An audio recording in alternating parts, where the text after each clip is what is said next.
স্বপ্নে সবচেয়ে বড় অন্তরায় হচ্ছেন মমতা বন্দ্যোপাধ্যায়।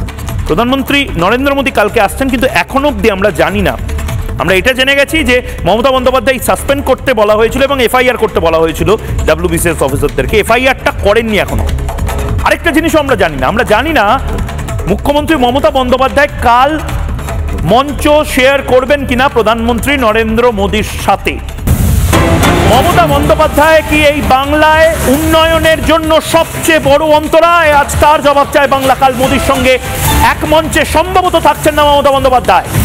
নতুন মেট্রো রেলের রুট উদ্বোধনে আমন্ত্রণ মুখ্যমন্ত্রীকে, কিন্তু মুখ্যমন্ত্রীর দপ্তরের থেকে এই মুহূর্তে আমরা যা খবর পাচ্ছি মুখ্যমন্ত্রী একটিও টুইট করেননি। নতুন মেট্রো রেলের রুট উদ্বোধন নিয়ে মমতা বন্দ্যোপাধ্যায় কি খুশি নন? মোদীর আমন্ত্রণেও অনুষ্ঠানে যাচ্ছেন না মমতা বন্দ্যোপাধ্যায় এবং নরেন্দ্র মোদীকে এক মঞ্চে দেখার জন্য গোটা ভারত উদ্গ্রীব হয়েছিল, কারণ উন্নয়নে কোনো রাজনীতি থাকতে পারে না। মমতা বন্দ্যোপাধ্যায়, শুভেন্দু অধিকারী, শ্রমিক ভট্টাচার্য সবাই এই বাংলার জন্য লড়বেন, এটাই সবচেয়ে বড় চ্যালেঞ্জ হওয়ার কথা ছিল।